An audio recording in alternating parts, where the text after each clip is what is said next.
Hello and welcome to the first episode of Sand Shark Bites. This is for our returning viewers. You might notice a few changes from last year. We have a new name, we have a new studio, a few more bells and whistles, but I'm your same old host, Justin Jarrett, Sports Information Director at USCB, and I'm joined by my new co-host, Mr. Grease Lightning himself, James Duffy. He's an English professor, Sand Shark super fan, whatever we need him to be out at the field on game day. He's also a screenwriter, and now he's a stage actor. He's been performing in Greece over at the CFA in Beaufort, so he's a little out of the loop. Give him a break. He's a Renaissance man. He's been busy with other things. Give him a break if he's not totally up to speed with what's happening, all things Sand Sharks. But Duffy, it's been a great weekend, not only for you and the folks in Greece, but also for the Sand Sharks. A couple of great wins on the soccer field this weekend, beating St. Andrews and Talladega. And in related news, you weren't there for those two, so now Greece has been extended. They're going to play it every game day through the end of soccer season. So you're off the hook for game day now, buddy. That's right. I went and watched the first two home games, and they lost both of them. And then I take a weekend off, and they fight the two best games of their lives. And it's yeah, the question was raised last night of whether or not I am the jinx, and we're going to try and hopefully disprove that. Raised by you, my friend. Raised by me. We have no doubt that you are not a jinx. It was just my voice on the PA that came through. I'm the third string PA announcer. I was called in for both games. Also the stat keeper running the video stream. So pretty busy weekend for me, but very satisfying to get a couple of W's. And now it's time for a big road trip. We'll talk to Coach Ed Heberling a little bit later with Coach Speak. He'll be joining us in the studio. The virtual studio, so to speak, I guess. We'll be out at Finland. You see our nice new digs. We didn't build this over the weekend. This arena of death back here with Darth Maul. It's all virtual, but still a lot more bells and whistles than the backdrop in the trailer that we had last year. So a big upgrade this year. We thank Zach Karamalagos for that. A fantastic new setting here. So yeah, you missed the soccer games. A lot of excitement. You saw 0 goals in 2 games. We saw a combined 4-1 score over the weekend. A big overtime win. MJ Orduña, kind of the under the radar star. She's got 4 goals. Nobody else has more than 1. Kind of a under the radar player coming in here as a freshman out of Jacksonville, but has been fantastic. And what you've seen of her, been pretty impressed? I've been very impressed. I've been very impressed with a lot of these young players who are having to come and step up for the veterans who are sidelined this year with all the injuries, with the 11 players that could start their own great team if they weren't all injured. Yeah, literally a third of the roster is on the injured list right now, so we still haven't seen anywhere near this team's full potential, but still a pretty promising start. And there was even a sense by what Coach Heberling said in his interview after the game, that he loved seeing them on the attack, where the Sand Sharks aren't playing on the defensive all the time anymore. They're really starting to come together and push that ball forward and get those set pieces and looking like a team coming together and overcoming the odds against them in many cases. But yeah, and unfortunately one of those injuries is as serious as we feared. Alexa Muffley is done for the season. She's working on trying to get things worked out that she could come back next year and restart her senior season. She just got through 1 game and 1 minute of the second game before she went down. So that's bad news. It's also good news, though, that we'll have Alexa around for another year. It means we'll lose 1 fewer senior and starting to build some depth, and it's really looking very promising for the future. I'm trying to encourage her to get a double major in business and English, and then get her nicely credited before she leaves here. How about comm studies? We'll have her join the studio crew here. We'll be our sideline reporter. We could absolutely have her as a sideline reporter. That'd be fantastic. She would love that. But it has been hard watching them. She went down that first minute of the first home game. It was reminiscent of Claire Kennedy last year going down and kind of wailing in pain on the middle of the pitch. It was terrible to watch, but we still see her now in good spirits, hobbling around campus, and she'll be all right for it in the long run. Yeah, and I think she becomes kind of another coach on the sidelines over there too. You could really see it this weekend. She was very vocal and letting the players know what they needed to be doing that they weren't. So I think that could be a valuable asset as well for Coach Heberling and his team, as she kind of takes that leadership role, a different leadership role, and keep her around for another year. So unfortunate that she's lost for this season, but we're excited to have her for one more season. We do like to keep our players around in a lot of things. We like to take the best that come to USCB and keep them around, where we hire some of our best students to work into jobs here, where we get Sinead Byrne to come back and be an assistant coach and historian. Yes, athletics historian. Athletics historian for these developing programs that we have. And Alexa will be super helpful in that as well. Absolutely. Well, it's not just soccer, of course. In the fall, we have a lot going on. Cross-country team got underway a couple weeks ago. Had a nice race up in Conway, South Carolina, up at Coastal Carolina. And you'll actually be catching up a little later with one of those runners, Chase Rhodus, in our first installment of Between Two Fins. That should be an entertaining segment. Chase is a good kid and quite a runner, and we're glad he would submit himself to some of these things that we might put him through. We have seen a lot of the cross-country teams. They're really looking good. Also, we're surprised at how well some of them are doing. But again, not surprised with others. Anthony Vecchio, who is just insanely fast and a ridiculous athlete, and Chase as well. Nick O'Neill, another one. Vecchio second, O'Neill seventh up at the Coastal Carolina Invitational. They'll be back in action on Friday up at Furman. Friday up at Furman. So that'll be a great race for them. The women, a little bit disappointing in their first race, I think, but only because the expectations were so high. Joy Miller and Melissa Carter ran pretty strong races. Betsy Douglas, a newcomer from Spartanburg Methodist, National Junior College runner-up last year, fell off the pace a little bit, wasn't quite where she wants to be at this time of the season, but I know Coach Kimball will get them whipped into shape. He has them working out hard every morning, and they'll definitely see those times come down. And by the time we come around to the Sand Shark Invitational, October 25th out in Hardyville, and then the Sun Conference Championship 2 weeks after that, I know that they'll be in top form. A lot of people around here think that I work hard and get here early, but when I pull in at 6:45 and the softball team is already out in the quad doing their morning exercises and they're being waved at on the return back by the cross-country team, it's ridiculous how early they're all up here working out and working hard, and then balancing that with their in-class work as well, which is, everyone will tell you that it's always academics first here, and they're impressive. All these teams. And everybody on that cross-country team, also on most of them on the indoor track and field team in the winter and the outdoor track and field team in the spring. So they really never get a break. I mean, they are training and competing year-round, and also some of our best students at USCB. So Coach Kimball running a great program over there and has some great student athletes. We're very proud of them. Absolutely, absolutely. It's my privilege and pleasure to get to work with you guys as much as I do. Well, we love having you around. We know you're just an English professor, but we give you plenty of work and keep you busy as a courier up in Beaufort, picking up our printing, all the way to PA announcing and broadcast play-by-play, and now co-host of Sand Shark Bites. So we're very excited to have you around, and hope you stick around for a very long time. We've also got some golf on the horizon. The men's and women's golf teams have not started their season yet, but the women's still a couple weeks away. They're qualifying right now. We'll catch up with them probably next week.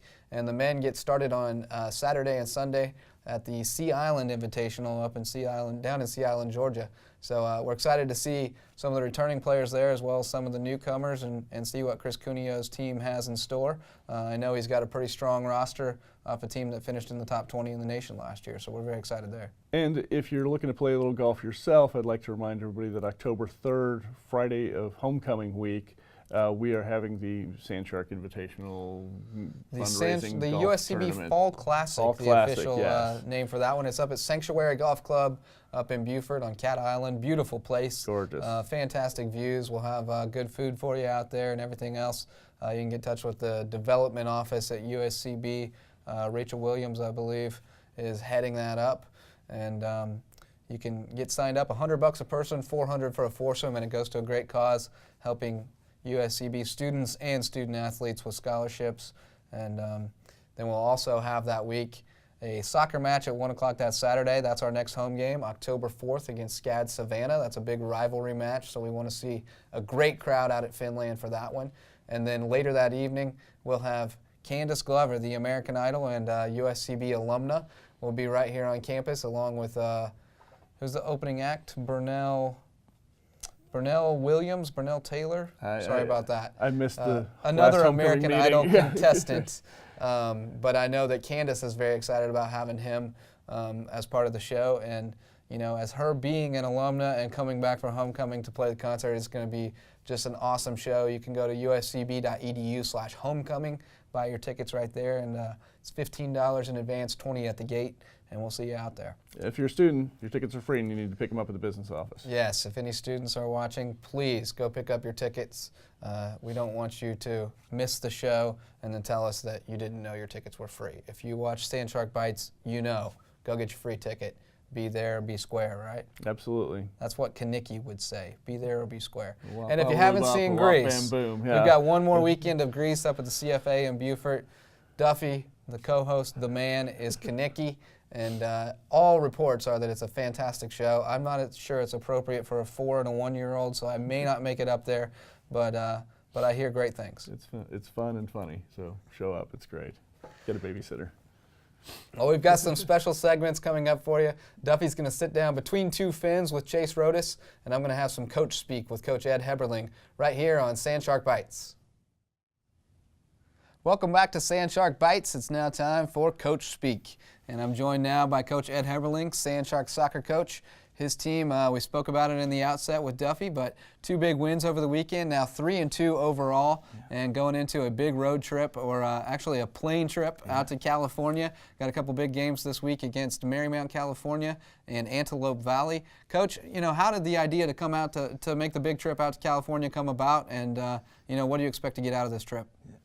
The big thing here was the 4 seniors that were here for 4 years. I felt like we needed to send them out with a big bang.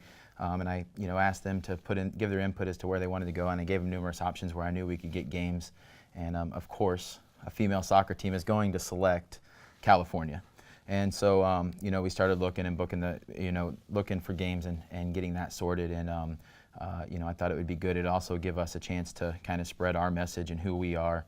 The addition of the California players now even makes it a little more legitimate that we can go into California and continue our recruiting and continue bringing in players from out there.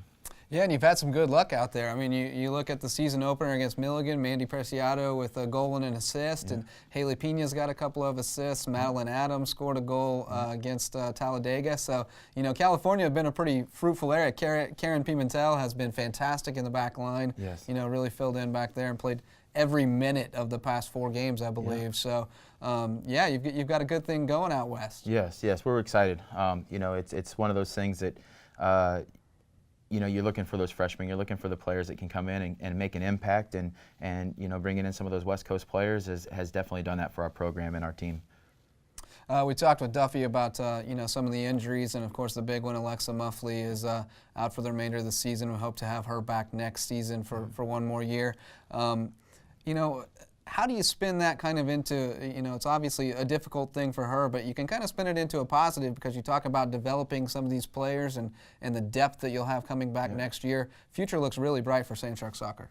The future, the future's always going to look bright for us because we have the girls that want to commit to what we're trying to do here. They understand that we're trying to develop a competitive program, not only in the Sun Conference, but throughout the NAIA.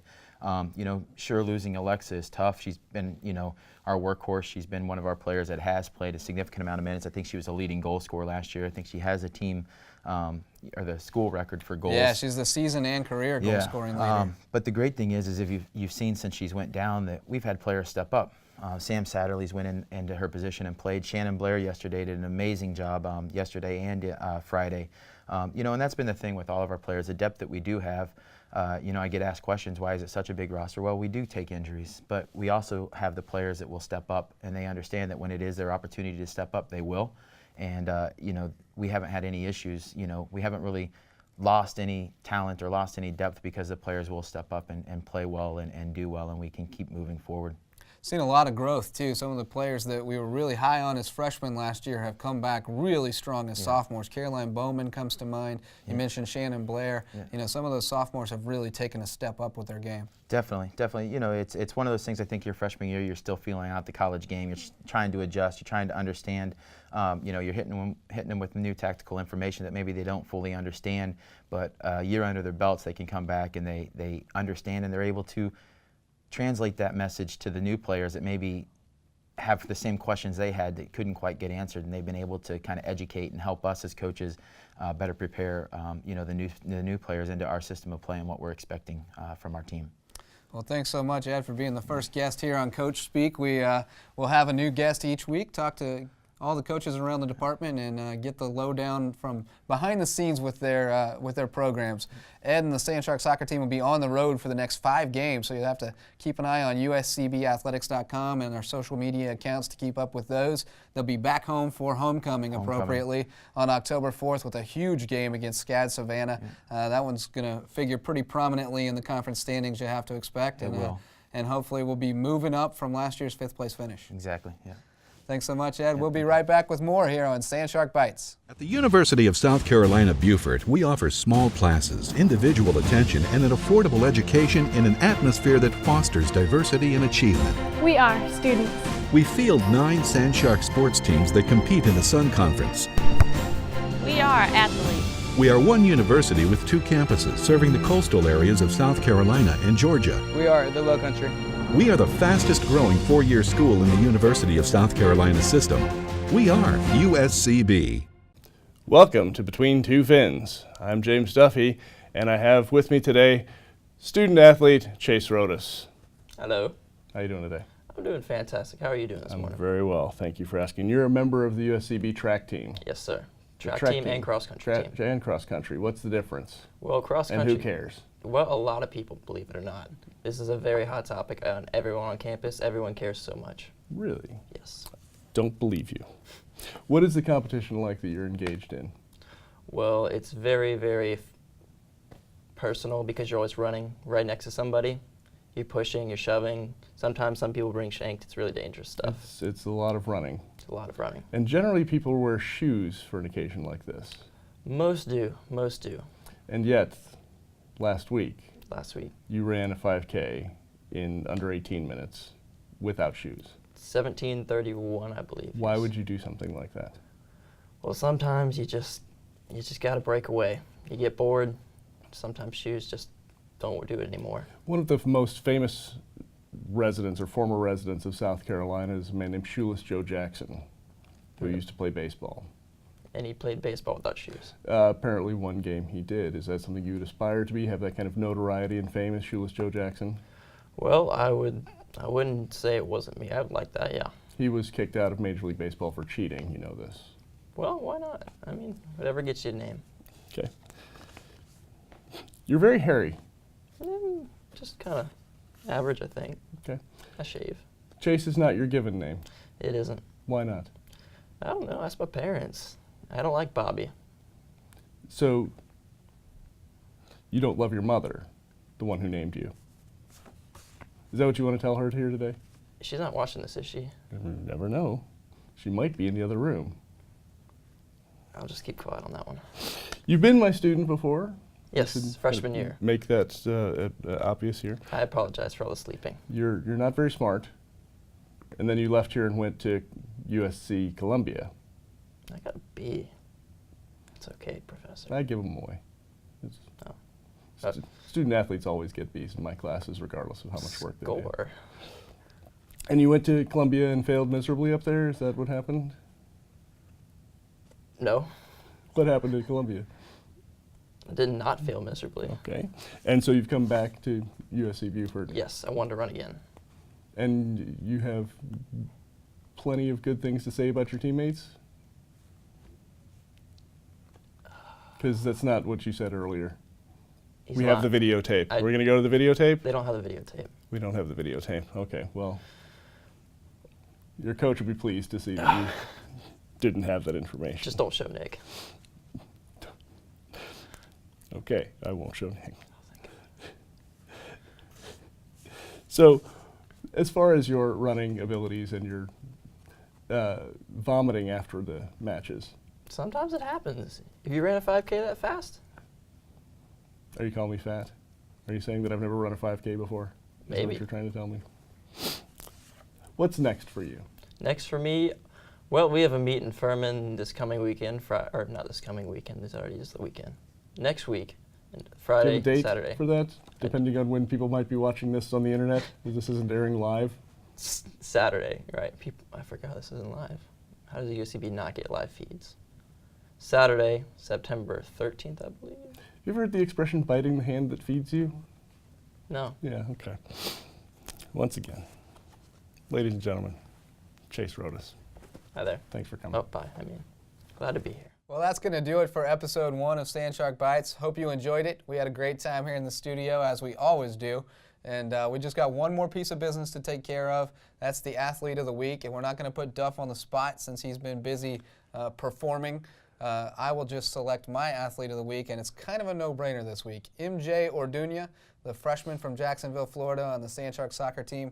3 goals over the weekend, including the game winner against St. Andrews. She's already got 4 for the season, which already puts her in the top 5 on the USCB season list and in the top 7 on the career list. So she is moving right on up the charts, and 2 of them game winners out of our 3 games. So the most amazing statistic, perhaps, Duffy, is that she scored 4 goals on 5 shots on goal. It really and is. only 7 total shots. So Yeah. she has been incredibly efficient.